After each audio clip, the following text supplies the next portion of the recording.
Les pieds sont des capteurs très très importants. On a beaucoup de terminaisons nerveuses. On a le quart de nos os aux pieds. Ça veut dire qu'il y a énormément d'articulations, de ligaments, de muscles, etc. Et tout ça est en souffrance. Elle fait un peu pitié quand c'est enfermé dans des chaussures. AVS avec Philippe Robichon. À votre bonne santé, et nous allons parler du pied ce matin. Voilà, avec mon invité qui s'appelle France Guillain, qui a le pied marin. J'ai fait ce que j'ai pu. Hein. Bonjour, vous allez bien? Vous êtes une navigatrice hors pair, vous êtes scientifique de formation, vous êtes spécialiste de médecine naturelle, vous êtes devenue, et depuis des années, vous êtes la pionnière de la transmission de cette médecine avant qu'elle devienne à la mode. Hein. Oui, d'une certaine façon. Oui. Ah oui. C'était par nécessité. C'est un demi-siècle que vous transmettez votre savoir. Oui, c'est vrai. On parlait de vos débuts chez Robert Laffont. Oui. C'est vrai. Voilà. Et mais bien avant que ce soit un genre littéraire. Ce qui est drôle, c'est que le fondateur de La Vie Claire, Monsieur Geffroy, qui a créé La Vie Claire, avait acheté 4000 livres de mes navigations et il l'avait considéré comme le livre le plus naturiste de l'année, c'est-à-dire où on vivait selon les règles de la nature.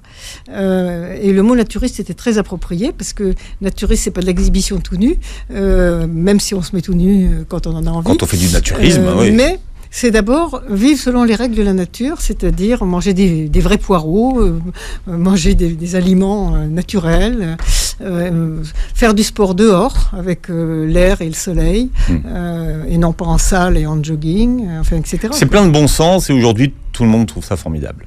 Bah oui. Donc vous avez une méthode qui porte votre nom. Oui. C'est un peu par hasard parce que beaucoup de naturopathes utilisaient ce que j'écrivais, ce que j'enseignais, et comme ils le déformaient, ça me revenait déformé et les gens venaient se plaindre à moi en me disant « j'ai fait votre méthode mais ça marche pas ». Mes enfants m'ont dit « maman, si tu fais pas un livre pour cadrer ça, tu vas avoir des problèmes ». Donc, c'est un peu contrainte et forcée. Parce que, je dis contrainte et forcée parce que c'est que des choses qui appartiennent à l'humanité. Je n'ai rien inventé. Oui. J'ai simplement réuni mon rêve, c'est qu'on n'ait plus besoin d'écrire de livres ni de faire de conférences et que tout revienne dans les familles comme c'était à l'origine. C'est ça, mon rêve. Vous avez remis au goût du jour les bains dérivatifs. Alors vous allez me dire, qu'est-ce que ça a comme rapport avec le pied ? Quand on a des problèmes de pied, parfois, les bains dérivatifs, ça aide. Bien sûr, énormément. Bains dérivatifs, en fait, existent depuis des milliers d'années. Ça a toujours existé. Les oiseaux le font. On confond souvent avec bain de siège, mais c'est pas exactement ça. Voilà, c'est simplement un rafraîchissement de l'entrejambe. Mais toutes les religions l'enseignent. La Bible l'enseigne, la Torah, le Coran. Ils appellent ça les ablutions, qu'on doit faire tout en disant sa prière. Donc ça doit durer un certain temps. Mais maintenant, les gens avalent la prière. Enfin, ils la disent trop vite. Ne dites pas ça, ne dites pas ça. Non, on va se fâcher avec personne. Voilà, mais voilà, et il le faut un peu trop vite, mais même vous allez en Inde, partout dans tous les pays du monde, c'est une technique qui est enseignée, même en médecine chinoise, mais pas en France, mais en Chine, oui. Et voilà, et en fait, ça revient à la nature, c'est-à-dire qu'un être humain dans la nature, à l'origine, il vit sous les tropiques, il fait chaud, il n'a pas besoin de vêtements, il marche beaucoup, il cherche un copain, une copine, il cherche des mangues mûres, etc., ou un endroit où dormir. Et en marchant, il a la sueur qui glisse le long du corps, qui se rassemble avec les poils du pubis, si on les enlève pas. Ça se rassemble au milieu, et en marchant, ça s'évapore et ça fait de la fraîcheur. Et ça absorbe toute l'inflammation interne. Donc c'est très très intéressant. Ça a été très bien étudié. Il y a une magnifique encyclopédie là-dessus d'ailleurs.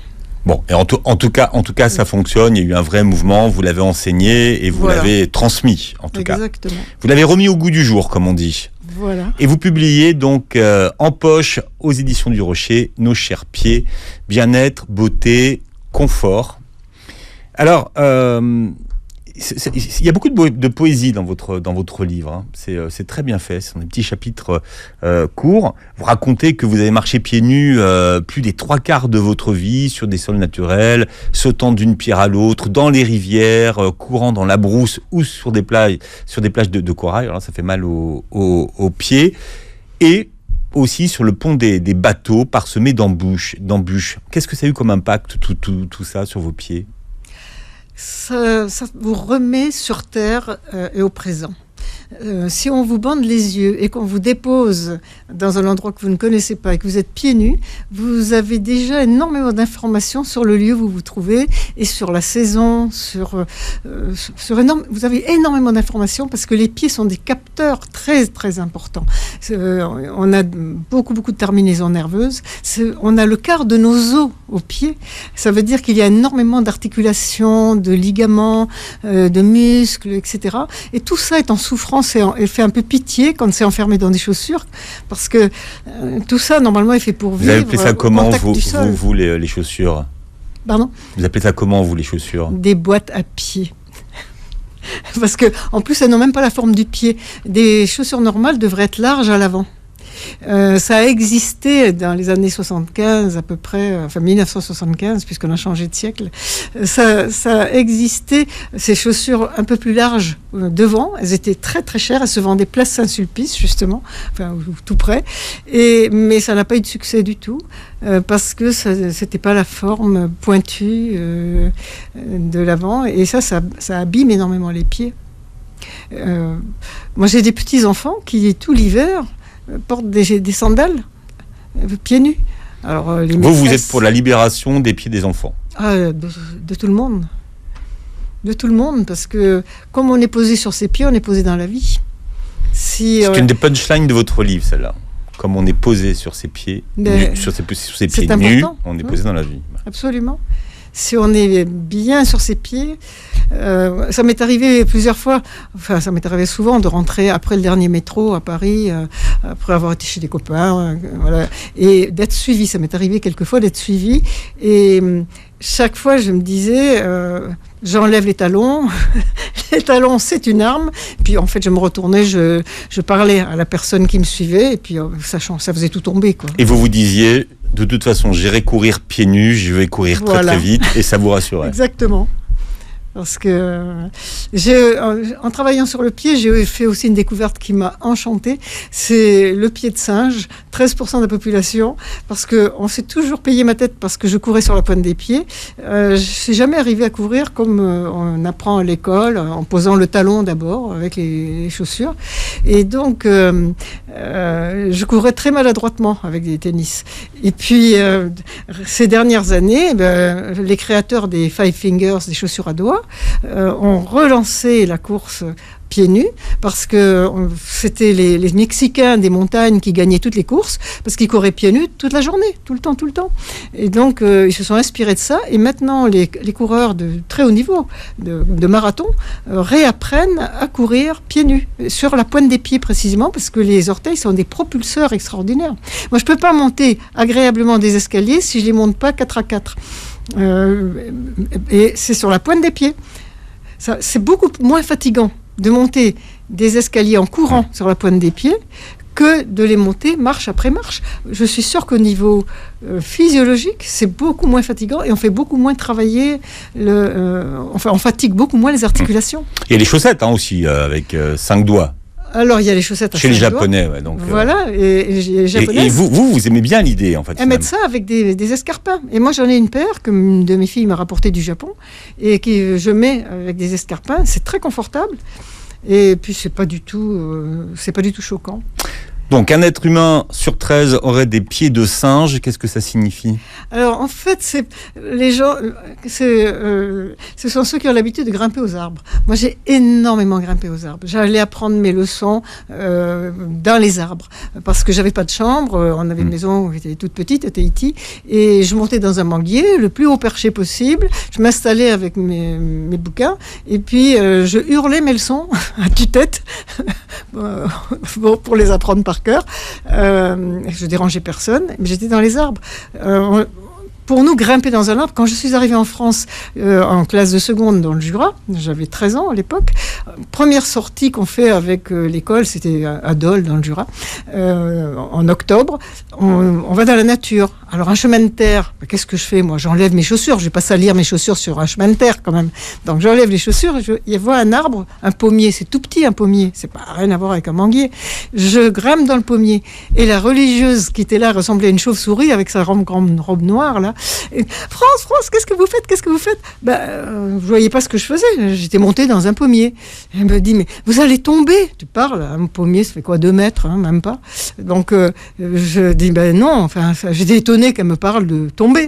Et puis elle me dit mais on n'a pas le droit, ça appartient à quelqu'un. Alors je dis où est-ce qu'il y a des arbres qui appartiennent à personne? Parce que en Polynésie on avait toute l'île à nous.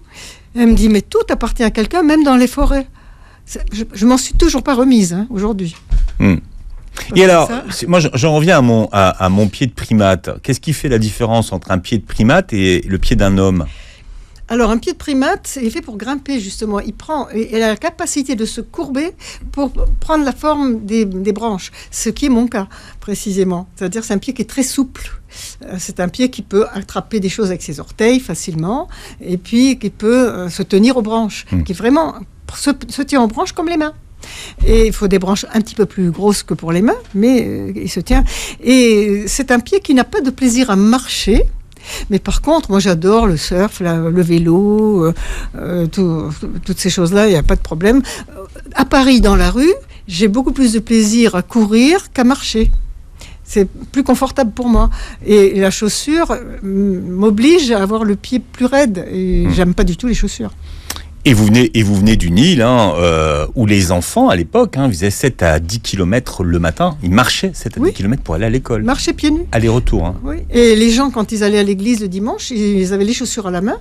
Ils marchaient pieds nus. Et quand ils arrivaient à l'église, à côté, il y avait un robinet. Ils se rinçaient les pieds. Ils rentraient les pieds dans les chaussures et ils rentraient dans l'église. Puis quand ils ressortaient de l'église, ils enlevaient les chaussures pour pas les salir. Et ça m'a beaucoup amusé quand j'ai découvert qu'il y avait des pays où c'était le contraire. On se mettait pieds nus pour rentrer chez soi et on se chaussait pour sortir. Alors il y a plein de trucs dans votre livre. Un truc contre les mycoses. Ah oui, ça m'a fait rire. Oui, je sais, ça m'a fait rire. Oui. C'est un truc tout simple. Alors moi, je suis pas du tout adepte de boire son urine. C'est pas du tout mon truc. Mais parce que pour une raison simple, c'est que si le corps rejette, c'est pas fait pour ravaler. Mon principe, c'est celui-là. On vous donne, parce que certains s'en servent comme thérapie. C'est pour ça, c'est pour ça que vous dites ça. En cas de survie, ça peut être tout à fait utile. Mais tant qu'on n'est pas dans la survie, je vois pas trop l'intérêt. Par contre, en externe, l'urine est extrêmement intéressante. Sous les tropiques, on a des oursins qui ont des piquants très très longs et noirs et très fins. Et quand ils vous piquent, ils vous piquent pas, mais quand on marche dessus, le piquant s'enfonce dans la peau et c'est très très très douloureux. Vous mettez de l'urine dessus, ça dissout immédiatement le piquant. Vous avez une abeille qui vous pique. J'étais aux Philippines, à un moment, une de mes filles avait 5 ans, et je la vois qui dit sale bête. Je regarde, elle était en train de chasser une guêpe qui l'avait piquée, et en même temps, elle écartait son slip, elle faisait pipi sur son pied, parce que ça empêche le gonflement. Et alors, rapport aux mycoses, pour les mycoses, on fait tremper les ongles de pied, enfin les doigts de pied, 10 minutes tous les jours pendant 15 jours. Ça élimine définitivement les mycoses, alors qu'aucun des produits pharmaceutiques n'y arrive à ce point. Parce qu'aujourd'hui, se débarrasser d'une mycose de pied ou d'un champignon attrapé à la piscine, c'est quelque chose faut y aller. Eh ben, avec l'urine, c'est ce qu'il y a de plus efficace. 15 jours. Voilà, 15 jours, 10 minutes tous les jours. C'est garanti. Ah ben ça marche. J'ai jamais vu que ça marche pas. C'est vrai. Alors si vous avez testé sur combien de gens? Parce que je vais gérer les plaintes, moi. Énormément de gens l'ont fait. Et alors la seule chose, c'est que les gens me disent mais mon ongle est toujours tordu. Je dis oui, mais il faut lui laisser le temps de repousser, quoi. C'est tout.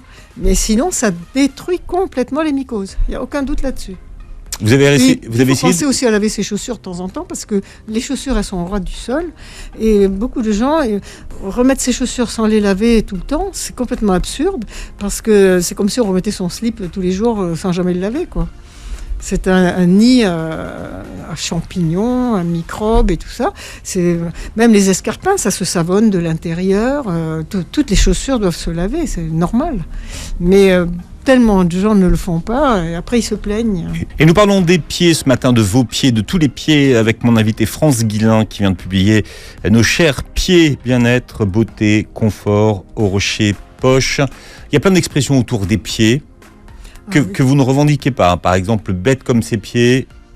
Je trouve que c'est un peu maltraiter les pieds parce qu'ils nous supportent quand même une vie entière et ils nous emmènent partout où nous avons envie d'aller et ils méritent un très grand respect.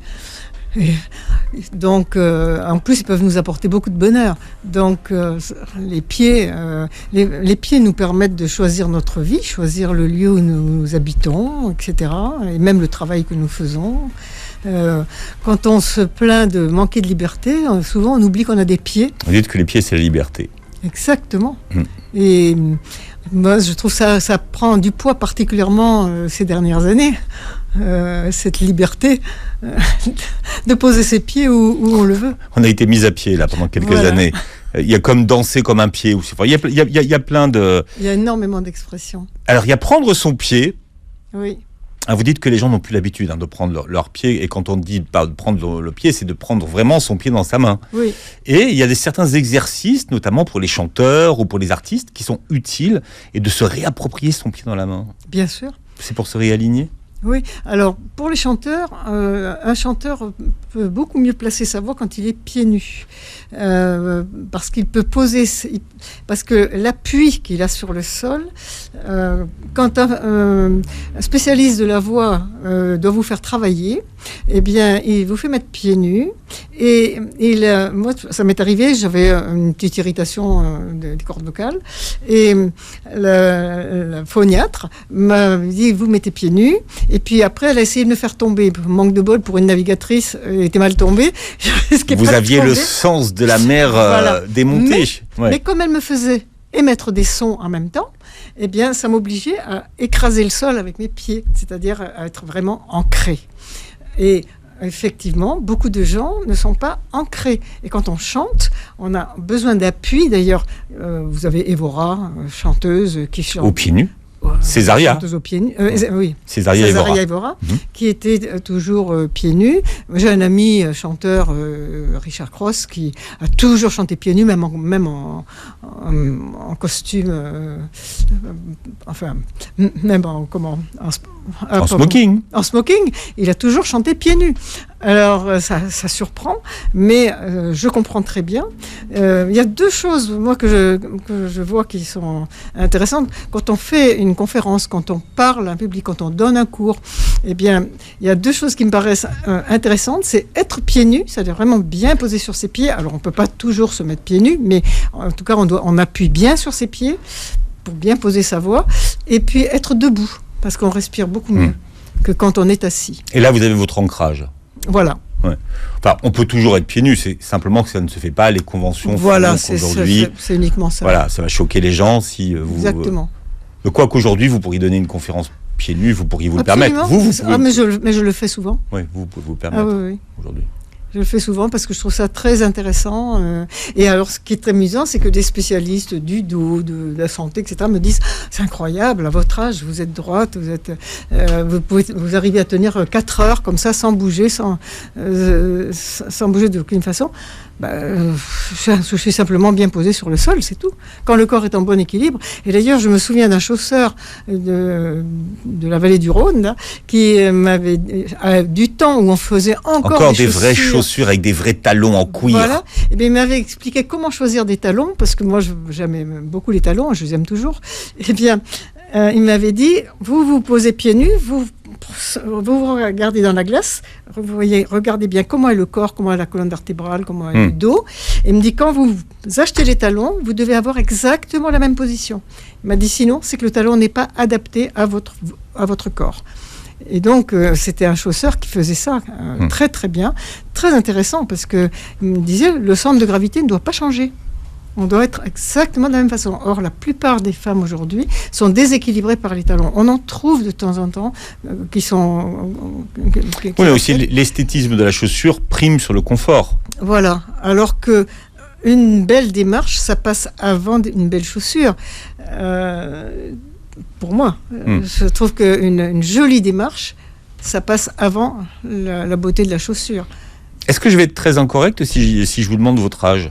Oh, bah, pas du tout. Sinon, vous m'envoyez balader. Hein. Non, pas du tout. J'ai 80 ans depuis le mois de janvier. Mais ça me fait rire parce que il y a je sais pas, 30 ans, j'imaginais cet âge-là, je n'aurais pas imaginé que je vivrais de la même façon qu'il y a 20 ou 30 ans. Parce que je vis de la même façon. C'est pour les talons que je vous pose la question. C'est qu'en fait, quand on a 80 ans, les femmes ne mettent plus beaucoup de talons.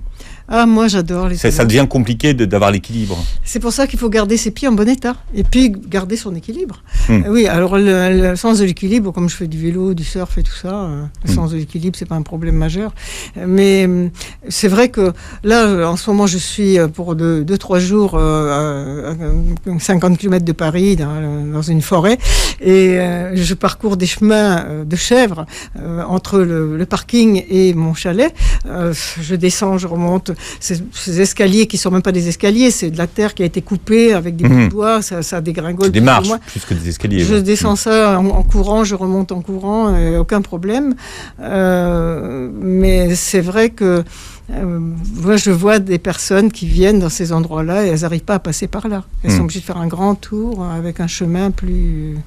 Mais ça aussi, ça vient du fait de marcher pieds nus, parce que quand on marche pieds nus, on ne se blesse pas. On sait où paradoxalement, et contrairement à ce qu'on pense, on se blesse moins quand on marche pieds nus. Bien sûr, parce qu'on regarde où on met les pieds. Et ça, c'est important dans la vie de regarder où on met les pieds, au niveau physique et au niveau psychologique. Donc l'un a toujours un impact sur l'autre.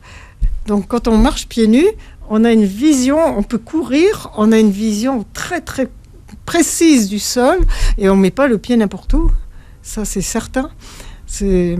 Quand j'étais enfant, j'étais très mortifiée du fait que mes parents exigeaient que ma sœur et moi ayons des sandales à l'école et qu'on ne les quitte pas. Et à la récréation, on courait, etc. Toutes les autres se lavaient les pieds au robinet avant de rentrer en classe. Et nous, on n'avait pas le droit d'enlever nos chaussures. Mais si par hasard, il y avait une mauvaise odeur parce qu'on avait marché sur une crotte de chien, ça pouvait être que la personne qui avait des chaussures. C'est horrible. Donc je détestais les chaussures. Alors, un des sujets qui intéresse beaucoup les auditeurs, et alors ça c'est sans fin, c'est la luxe valgus. Comment s'en débarrasser ? Alors vous avez un truc. La luxe valgus. Alors la luxe valgus, c'est... déjà, on peut l'éliminer complètement sans aucune autre aide si on marche pieds nus sur du sable qui n'est pas dur, du sable qui est mou, qui commence à être mou. C'est l'oignon, hein, pour expliquer. Enfin, pour voilà, ceux qui savent pas ce que c'est. Ouais. Les oignons, toutes les déformations, que ce soit des boules qui se forment, que ce soit les orteils qui se déplacent, eh bien, c'est en marchant pieds nus sur un sol naturel, beaucoup, pendant 2-3 mois. Alors, c'est pas toujours possible pour tout le monde. Moi, ça m'est arrivé d'avoir les pieds abîmés par des chaussures.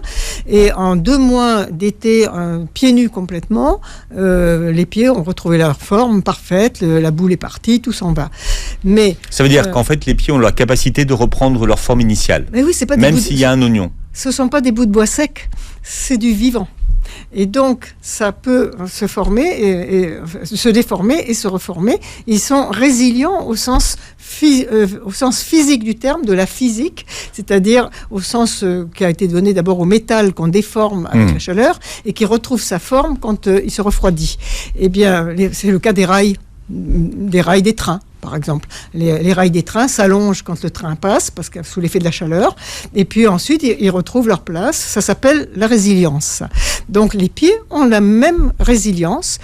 C'est pas parce qu'ils se déforment qu'ils peuvent pas retrouver leur forme. Alors maintenant, il y a une aide sympathique. Ce sont les fameuses chaussures à doigts. En France, les meilleures, franchement, ce sont les Five Fingers, parce que c'est du bon cuir, c'est de très bonne qualité, sans être excessif en prix. Et il y en a qui sont souples pour la maison. Chaque doigt de pied a une petite loge Et moi, j'y rentre en écartant les orteils, comme ça, sans aucun problème. Mais il y en a qui ont besoin de placer leurs doigts un à un pour les remettre dans les petites loges. Et en marchant avec ça, au début, un quart d'heure, 10 minutes, ensuite une demi-heure, 1 heure, etc., de plus en plus, eh bien, on remuscle tous les orteils, on remuscle toute la musculature du pied et du coup les doigts retrouvent leur place. J'ai vu vraiment des personnes qui devaient être opérées et qui au bout d'1 an avaient complètement redressé leurs pieds. Dans un premier temps, ça supprime beaucoup de douleur. Alors si on met le bain dérivatif en plus, ça aide évidemment. Voilà, ça marche ensemble. Ouais. Exactement. Et puis au bout d'1 an, leurs pieds sont devenus très jolis. Moi, vraiment, j'étais ravie de voir des personnes, même de 55, 60 ans, qui sont pas, je veux dire, que quelqu'un de 20 ans y arrive facilement, on n'est pas trop surpris. Que quelqu'un de 50, 60 ans, 70 ans y arrive, ça fait super plaisir, parce que c'est pas une question d'âge. L'âge n'est qu'une étiquette. C'est rien, l'âge. Mais ça, c'est un espoir, hein, parce que quand on a vraiment les pieds déformés, on se dit, mais qu'est-ce qu'on peut faire ? Pour l'arthrose aussi, vous avez des... Ah oui, alors là, l'arthrose, c'est une question d'alimentation, de bains dérivatifs. C'est vraiment ça. J'ai des dossiers, j'ai des IRM. Du pied, hein. Ouais, j'ai des IRM de personnes qui ont mangé comme je le conseille. Je n'ai rien inventé en alimentation. Et en plus, l'alimentation que je conseille, elle est traditionnelle et universelle. C'est-à-dire que dans tous les pays du monde, vous avez des plats emblématiques qui sont la meilleure alimentation pour le corps, qui permettent au corps de fabriquer des graisses brunes qui sont pleines de cellules souches et qui vont réparer tous les os, les muscles, etc. De graisses ? Des graisses brunes qui viennent avec certains types d'alimentation. Et ce qui est fantastique, le couscous, la paella, le cassoulet, la cuisine italienne, dans tous les pays du monde, vous avez une composition faite de 5 éléments qui sont soit une céréale, soit une tubercule, pomme de terre, patate douce, tout ce qu'on voudra, des légumes, un tout petit peu de légumineuses, une cuillère à soupe dans un couscous, vous avez une cuillère de pois chiches par personne, vous n'avez pas une platée de pois chiches. L'assiette libanaise, vous avez une cuillère à soupe de lentilles. Chez les Chinois, vous avez une cuillère à soupe de haricots rouges, pas plus. Vous avez un tout petit peu de protéines animales, ça peut être un œuf, ça peut être du fromage, ça peut être un bout de viande, un peu de poisson ou un bouillon de poulet, des choses comme ça. Et puis un corps gras qui est en général une très bonne huile. C'est très simple. Et alors, l'avantage, c'est que ça vous rattache à votre culture. Parce que la première culture, la première transmission de la culture, c'est l'alimentation.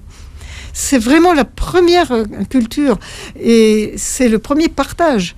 Et donc, parce que moi, toutes ces alimentations qu'on nous raconte un peu partout, qui vous sortent de votre culture, je trouve ça triste parce que c'est fantastique de retrouver les plats de la grand-mère, de l'arrière-grand-mère, etc. C'est une transmission culturelle, même si on l'améliore petit à petit, etc. Mais ça reste une transmission culturelle. Et pour moi, c'est fondamental, cette chose-là. On a dit beaucoup, beaucoup de mal de cette alimentation, mais c'est totalement alimentation stupide. Intelligente. Voilà, et nous avons la chance d'avoir France Guillain qui est avec nous, navigatrice hors pair. Pendant des années, vous êtes resté pieds nus sur le pont d'un bateau, alors que c'est quand même dangereux d'être... c'est ce que tout le monde dit, et moi, j'ai essayé les chaussures de pont et tout ça, on m'en a même offert des magnifiques et tout. Je peux pas. Même un pont mouillé, moi, j'ai jamais glissé, parce que mes orteils savent tenir. Et j'aimais pas du tout, même quand il faisait froid, je préférais 100 fois être pieds nus sur le pont, je me sentais bien plus en sécurité. Parce que les pieds, vraiment, c'est aussi important que mes mains. Alors c'est comme si on m'avait demandé de mettre des gants de boxe pour naviguer, quoi. J'avais besoin de savoir ce que je tiens. Voyez, et avec les pieds, c'est pareil, besoin du contact direct. Parce que la chaussure ne me permet pas de savoir comment mon pied est accroché. Et c'est ça que vous avez compris sur un bateau, c'est que finalement, les pieds, c'est aussi important que les mains. Ah ben oui, c'est comme quand on se promène dans une forêt du Canada, par exemple. Si on veut circuler au milieu de la forêt et ne pas passer par les chemins qui sont tracés, eh bien, vu qu'ils ne font pas de sous-bois, c'est pas comme en France, donc on est obligé d'utiliser ses mains pour écarter les branches, etc. Et donc, et puis on ne sait pas trop quel est le sol en dessous. Il peut y avoir un trou. Donc on se tient autant avec avec les mains qu'avec les pieds. Et sur un bateau, marcher sans se tenir, c'est très difficile quand on navigue, parce que ça bouge tellement, on se tient au banc, on se tient partout, quoi. Et on retrouve la même situation que l'être humain à la base, qui, pour aller chercher à manger, pour trouver des fruits, était obligé de rentrer dans la forêt et obligé de se tenir. Et du coup, étant obligé de se tenir, en plus il y a des choses qui sont un peu au perché, etc. Comment il attrapait les fruits? Il attrapait avec ses dents. Et quand l'être humain a commencé à se mettre sur deux jambes, c'est-à-dire vivre à des endroits qui n'était pas la forêt, mais où il cultivait, où on ramassait au sol, c'était le début de la sédentarisation. Et bien là, il s'est libéré les mains, et avec ses mains, il a pu faire autre chose que se tenir. Il a pu peler, couper, préparer, etc. Et cette position debout a permis un développement du cerveau. À l'origine, on avait un seul œil, là, comme certains sauriens. Cet œil a été divisé en deux par le cortex. Le cortex, c'est une zone du cerveau très importante. C'est le cerveau social. C'est vraiment la partie qui règle notre relation à l'autre. C'est ce qui nous permet de faire une émission. Mais c'est aussi... c'est vraiment attendez, moi, je le cortex, c'est très important. Je suis resté avec mon œil, là, au milieu du front. Alors, il reste derrière ce qu'on appelle le troisième œil, il reste du tissu rétinien. Quand les UV rentrent dans les yeux par ils rencontrent la rétine, eh bien, ils se rejoignent juste là derrière, au milieu, et ils vont sur la pinéale et derrière sur l'hypophyse, comme à l'origine, quand on n'avait qu'un seul œil. Ça, c'est très très intéressant, cette chose-là, parce que ça va entrer en ligne dans notre système hormonal, et c'est ça va nous aider à fixer le calcium. Vous voyez un peu toute la cascade d'actions. Vous êtes trop forte, vous êtes retombée sur vos pieds. Et donc, ce cortex est tellement le cerveau social que moi j'ai vu une émission qui avait été tournée au Canada dans une prison où on mettait des prisonniers, des prédateurs sexuels, et ils montraient des photos. Ces gens n'avaient pas de cortex souvent, c'est-à-dire que leur front est assez plat et ils n'ont pas développé le cortex, et donc ils n'ont aucune empathie. Et à partir de ce moment-là, la loi américaine a interdit de condamner à mort les criminels de moins de 25 ans, parce que le cerveau ne se développe jusqu'à 25 ans. Et si vous avez chez vous un ado à qui vous êtes obligé de répéter 100 fois qu'il faut s'essuyer les pieds avant de rentrer dans la maison, par exemple, eh bien, c'est normal, parce que son cortex n'est pas encore complètement développé. C'est-à-dire que vous pouvez le mater en le punissant, en lui faisant souffrir, mais il ne peut pas prévoir les conséquences de ses actes. Si vous lui dites qu'il a une mauvaise note parce qu'il n'a pas étudié avant, il entend les mots, mais ça n'a pas de sens pour lui. Il ne peut pas se projeter. Vous voyez, c'est pour ça qu'on répète 100 fois la même chose aux ados. C'est normal. Alors, il y a énormément de trucs dans votre livre, on ne va pas tous les donner, mais il y en a un pour l'ongle incarné, là c'est pareil. Le contre l'ongle incarné, à base d'argile verte. Les ongles incarnés. Alors là, oui, tout à l'heure... C'est vous, c'est pas vous, ça? Une podologue, si. C'est vous. Une podologue nous a expliqué médicalement comment elle fait. Alors, nous faisons... Avec un ongle incarné, le mieux, c'est de mettre de l'argile. C'est vraiment le plus efficace. Argile verte. De l'argile verte, illite. C'est la plus courante en Occident. Mais il faut vraiment mettre une épaisseur d'au moins 2 cm. Ça fait une énorme boule. Et en une nuit, on a complètement nettoyé et récupéré son ongle incarné sans aucun problème. Si par hasard il y a une infection, eh bien on plonge son pied dans de l'eau légèrement javelisée. J'ai beaucoup vécu sous les tropiques. J'ai rencontré beaucoup de médecins militaires qui savent ce que c'est qu'une infection, puisque quand même les militaires se trouvent dans des situations très difficiles souvent, et ils m'ont toujours dit ne prenez aucun produit pharmaceutique parce qu'aucun n'est aussi puissant que l'eau de Javel.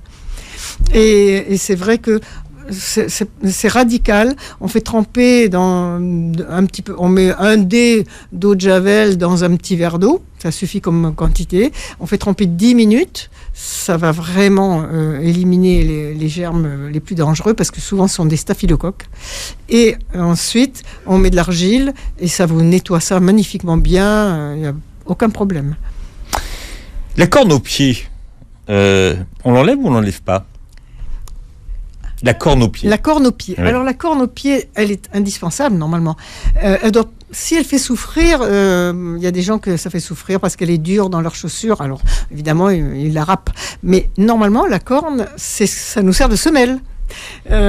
C'est ce qui nous sert de semelle. J'ai toujours trouvé absolument incroyable qu'on veuille enlever la corne qui est sous les pieds, parce que c'est vraiment ce qui nous permet justement de marcher sans avoir trop de perceptions douloureuses, enfin, en évitant toutes les perceptions douloureuses. Ça ne fait pas quand même une étanchéité comme une semelle, mais c'est indispensable quand même, parce qu'on a besoin d'un peu de corne au pied. C'est un peu comme si on voulait s'arracher les ongles aussi, hein, pourquoi pas, parce qu'on trouve que les ongles c'est dur. Oui, mais c'est pour avoir des petits pieds polis, enfin vous voyez, tout doux. Alors on arrive aux pieds érotiques et aux pieds érogènes. Les pieds sont une zone du corps très intéressante au niveau relation. Au niveau des chatouilles. De couple. Ah oui, non, mais c'est extraordinaire, parce que c'est une zone du corps qui a une incidence sur tous nos organes et tout notre corps. Donc, les pieds peuvent être extrêmement sexy. J'imagine bien qu'à l'époque de Cro-Magnon, Cro-Magnon devait regarder beaucoup plus les pieds que la poitrine de Madame Cro-Magnon. Ah ben, comment vous en arrivez à cette conclusion? D'autant plus qu'à l'origine, les femmes n'avaient pas de poitrine proéminente. À l'origine, toutes les femmes, on trouve encore beaucoup. Si vous avez vu des ballets tahitiens, par exemple, vous aurez remarqué que les tahitiennes, avec une demi-noix de coco, c'est tout petit, couvrent leurs seins, parce qu'ils sont très petits. Les seins qui sont proéminents, c'est ça c'est, comment il s'appelle Desmond Morris, qui explique ça très bien. Moi, j'adore sa explication. Il dit que pendant longtemps, les femmes draguaient par derrière, par les fesses. Elles attiraient par leurs fesses. Les hommes étaient attirés par leurs fesses. Et puis, elles ont fait tellement grossir leurs fesses que, nous dit Desmond Morris, elles ne permettaient plus l'acte auquel elles invitaient. C'est joliment dit. Et les femmes se sont retournées et elles ont transformé leurs seins en fesses. Et quand un enfant dessine un cœur, il dessine pas un cœur, ça n'a pas cette forme-là. C'est une paire de fesses. Il faut que je rebondisse. Et c'est ça, les grands moments de solitude radiophonique. Mais c'est la réalité. Non, mais je sais. Moi, alors là, franchement, France Guillain, je vous crois tout à fait. C'est qui Desmond Morris d'ailleurs? Desmond Morris, c'est un éthologue, c'est un des plus grands éthologues, un des premiers éthologues qui existent. Il a écrit Le singe nu, il a écrit La magie du corps, il a écrit Le cheval, le cheval révélé, Le chat révélé. C'est un délice parce qu'il est bourré d'humour, d'une grande finesse, mais il n'a pas peur de la réalité. Et j'aime beaucoup cette façon très élégante et drôle d'expliquer les choses. Est-ce qu'on peut attraper froid par les pieds? Alors, normalement, non. Mais ça, c'est fou. Ça. Ma grand-mère me disait toujours, mets tes chaussettes, tu vas attraper froid aux pieds. Oui, ne marche pas pieds nus sur le carrelage, etc. Ouais, etc. Alors ça, moi, j'ai entendu ça toute voilà. vie. Si vous regardez les petits-enfants, les bébés, les tout-petits, qu'est-ce qu'ils font? Ils enlèvent d'abord tout ce qu'ils ont aux pieds. Ils marchent pieds nus tout le temps. Et d'ailleurs, c'est pour ça que les grands-mères disaient ne marche pas pieds nus sur le carrelage, parce que tous les enfants ont envie de marcher pieds nus sur le carrelage. Et ils n'attrapent jamais mal avec ça. Parce qu'on n'a jamais pris froid par les pieds. On peut prendre froid par le dos, on peut prendre froid par la tête, mais on ne prend pas froid par les pieds. Ça n'existe pas. D'ailleurs, il y a des tas de moines qui sont pieds nus tout l'hiver, avec leur robe de bure. Tous les gens qui ont l'habitude de marcher pieds nus en hiver, enfin, pieds nus dans des sandales, se plaignent pas du tout de prendre froid par les pieds. C'est une idée. Et puis, si le corps a suffisamment de graisse brune, dont je parlais tout à l'heure, eh bien, on n'a pas froid du tout. Mais, par contre, on peut avoir les pieds froids. Avoir les pieds froids, oui. Alors, ce qui est autre chose. Voilà. Ouais. Alors moi, je conseille, comme je parle du bain dérivatif du froid dans l'entrejambe, je dis quand vous êtes en couple, les nanas, si vous avez les pieds froids, eh bien, il y a un bon endroit où aller les réchauffer. Vous ferez du bien à tout le monde. Et c'est moi qui vous lance là-dessus. Je crée mon propre malheur, France. Mais il y a des gens qui se plaignent d'avoir toujours les pieds froids. Oui, mais il y a des beaux endroits où les mettre. Bien. Vous avez parlé du côté érogène des pieds, mais les pieds, c'est chatouilleux quand même. C'est un des endroits les plus chatouilleux du corps. Oui, parce que d'où ça vient, ça? Parce que le pied, précisément, c'est notre première appréhension du monde. C'est le premier contact. Ils ont besoin d'une immense sensibilité de façon à ne pas se poser sur n'importe quoi et n'importe comment, ne pas s'appuyer inconsidérément, etc. Ils nous protègent. C'est vraiment notre meilleure prévention. Ils nous permettent d'analyser le sol. Pour quelqu'un qui est aveugle, c'est vraiment qu'on appelle les malvoyants. C'est vraiment, au lieu d'avoir une canne qui va étudier le sol, pieds nus, c'est beaucoup plus facile. Même sans canne, ils peuvent tâter du pied, tâter du bout de pied avec les orteils et savoir s'ils peuvent avancer ou pas avancer. Oui, à noter que la plante du pied est la zone du corps qui possède le plus grand nombre de capteurs sensoriels. On peut dire qu'on voit avec ses pieds. Au centimètre carré. Oui. C'est passionnant votre livre. Il y a énormément de choses dans ce petit livre qui sont très utiles. France Guillain était avec nous. Vous reviendrez parce que j'aimerais vous faire parler d'alimentation intelligente. Oui. Ça c'est bien comme sujet. Nos chers pieds, bien-être, beauté, confort, chouchoutez vos pieds et prenez-en soin. Merci d'avoir été avec nous. Merci. Voilà, vous allez réécouter cette émission en podcast sur beurrefm.net et vous verrez la vidéo donc sur notre chaîne YouTube. Merci et passez une très belle journée santé sur Beurre FM.